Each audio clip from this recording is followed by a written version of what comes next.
안녕하세요, 내재입니다. 떠들기 2탄이 돌아왔습니다. 근 2주 동안 모두 잘 지내셨나요? 저는 저번에 첫 번째 영상 올리고 몇 번을 돌려봤는지 모르겠습니다.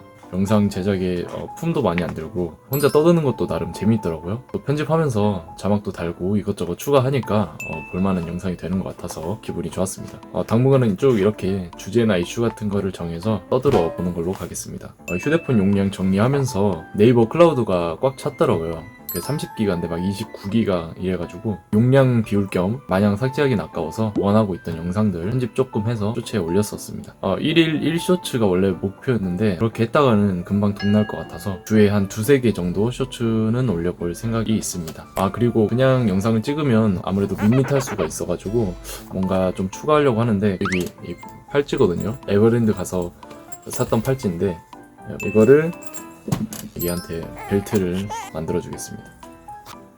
오늘 보조 출연자로 뒤에서 병풍 역할을 맡아주실 곰돌이입니다.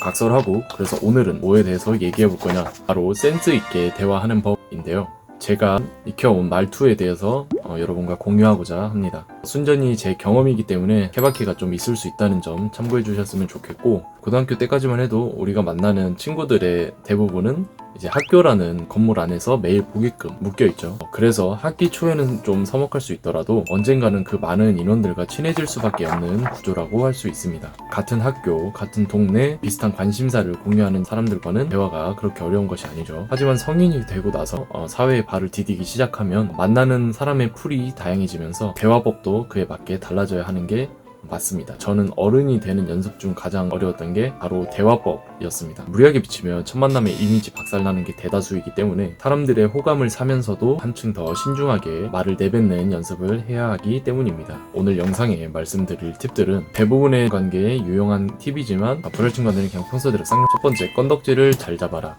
내 말 그대로 대화를 이어나갈 말 건덕지를 잘 잡으라는 말이 되겠습니다. 대화 주제라고 할 수 있겠죠. 이게 뭐 고리타분하게 날씨 얘기나 뭐 공감대를 형성하며 말문을 터라 이런 말이 아니고요. 대화 중에 이런 주제는 피하라에 가깝습니다. 예를 들면 저는 대화할 때 그 사람이 달가워하지 않을 만한 부분을 캐치했다면 미리 말을 꺼내지 않는 편입니다. 만약에 오랜만에 만났는데 딱 봐도 피부가 뒤집어진 것 같은 친구를 만났어요. 이 상황에서 웃겨본다거나 어색할 수 있는 분위기를 깬다고 야, 너 피부가 왜 이러냐? 이런 식의 말을 하면 정말 친한 친구 아닌 이상 받아주기가 힘들겠죠? 모든 사람은 숨기고 싶은 컴플렉스가 있게 마련인데 누가 봐도 좋은 내용이 아닌 걸 가지고 대화 주제로 삼는 건 무슨 의도였던 간에 좋은 인상을 남기기란 쉽지 않습니다. 피부를 예로 들었지만 외모, 키, 체중, 하물며 친구의 새치 한 가닥마저도 그 사람에게는 컴플렉스일 수 있습니다. 이런 것들 정말 서로 허물없는 관계가 아니라면 언급을 피하는 것이 좋습니다. 막상 그 사람한테 컴플렉스 아닐 수도 있는데 오히려 내 쪽에서 너무 의식하는 거 아닌가? 그럴 수도 있죠. 근데 그건 상대방이 먼저 스스럼 없이 말하면 몰라도 굳이 내가? 그런 대화 아니어도 우리 즐겁게 할 대화 많잖아요. 칭찬을 못하는 성격이라면 타인의 흠만 잡지 않아도 센스 있는 사람이 될 수 있습니다. 두 번째, 칭찬이 사랑 잡습니다.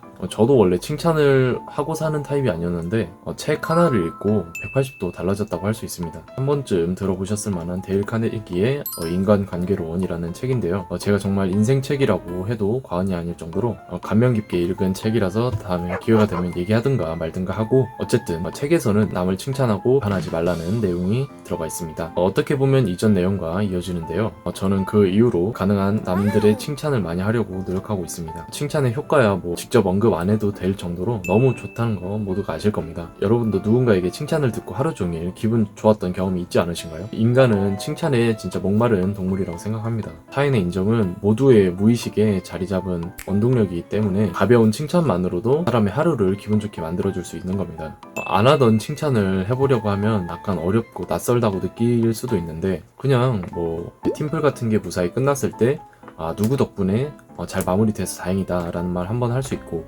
별거 아닌 것 같은 재능에도 대단하다고 한번 치켜 세워주는 게 칭찬의 시작이라고 할 수 있습니다. 자연스럽게 칭찬하는 게 중요하긴 하다 보니까 너무 빈말인 게 티가 날 것 같으면 안 하는 게 좋습니다. 저도 대화에 익숙하지 않을 땐 무턱대고 남들 칭찬했다가 오히려 영혼이 없다고 얘기 듣고 그랬던 기억이 있어서, 오바떨 정도로 이렇게 남을 칭찬하는 건 그 정도 리액션이 익숙하신 분들이 시도하는 게 좋은 것 같습니다. 남들이 날 만나기 직전 사람들 머릿속에 만날 때마다 이상하게 기분이 좋아지는 사람으로 자리 잡을 수 있다면 그 하나만으로 칭찬을 하고 살 이유가 충분하다고 생각합니다.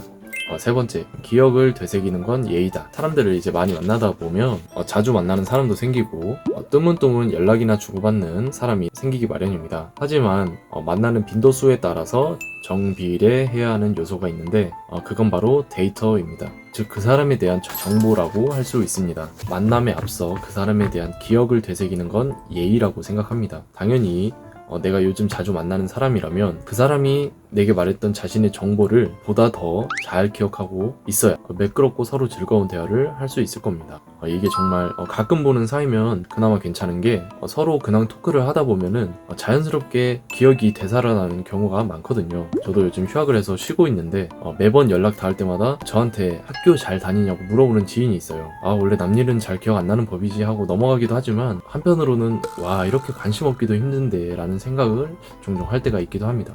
그렇다면 사람을 만나기 전에 가장 중요한 정보는 과연 뭘까요? 그 사람의 성별 이건 아니고 직업 내지는 그 사람이 요즘 뭐 하고 지내는지 정도는 알고 계셔야 됩니다. 직장인에게 기말고사 잘 봤냐고 물어보면 안 됩니다. 최근에 꿈을 쫓아 자퇴를 한 친구에게 너는 학교에서 무슨 동아리 한다 그랬지? 라고 물어보면 안 되는 겁니다. 이 모든 것들은 나는 몇 번을 만나서 얘기하건 너한테 관심 없다는 걸 돌려 말하는 것이기 때문에 절대로 주의하셔야 하는 부분입니다. 그 사람이 요즘 뭐 하고 지내는지 알아둬야 전반적인 대화가 자연스러워집니다. 정 그 사람에 대해서 잘 모르겠다면 SNS라도 한번 살펴보는 걸 추천드립니다. 오랜만에 만나도 이 사람 날 기억해주는구나 라는 마음이 들면 점차 주위에서 다정한 사람이라고 말하게 될 겁니다. 그저 남들보다 조금 노력할 뿐이다 말이죠. 내가 쏟는 관심만큼 나에게도 관심이 돌아온다 라고 생각합니다. 기업의 두 짝일까요? 이런 말이 있습니다. 나는 아무 말 안 하고 얘기 듣기만 했는데 그 사람이 갈 때 오늘 대화 재밌었다고 하더라. 저도 원래 남 얘기를 잘 듣고 이런 성격이 아니었는데 학교에서 운영하는 심리상담센터에 몇 개월간 다녀본 적이 있습니다. 거기서 상담사분이 편안한 분위기에서 대화를 유도하고 듣기만 하셨어요. 근데 그 좁은 공간 안에서 신나게 떠드는 제 모습을 발견하면서 이게 바로 상담의 효과인가 싶더라고요. 어디 가서 내 얘기만 온전히 1시간 가까이 해본 적이 없는데 그저 내 말만 하고 문 밖을 나서는 순간 엄청 마음이 홀가분하고 기분이 좋은 거예요. 그 이후로 여러 책도 읽고 하면서 저는 항상 경청하기로 의식하며 당장 사람들 만날 때도 적용을 해봤는데 이게 재밌는 게 뭔지 아세요? 얘기를 듣다 보면 자기 얘기하는 게 저렇게 신날까 하는 마음으로 뭔가 남들을 귀여워하는 마음으로 바라보게 된 겁니다. 인간을 귀여워한다는 어감이 조금 이상하게 들릴지 모르겠지만 그러니까 마치 돗자리를 깔아주고 아기들한테 놀라고 하는 느낌으로 바라보게 되는 겁니다. 누구나 듣는 것보다 자기 얘기하는 거를 수백 배 수천 배 좋아합니다. 경청은 의식해서 하는 행위이기 때문에 경청한다고 해서 특별히 내 기분이 나쁘다거나 무시당하는 느낌이 드는 것도 아닙니다. 그냥 얘기 들어주면서 속으로 생각하세요.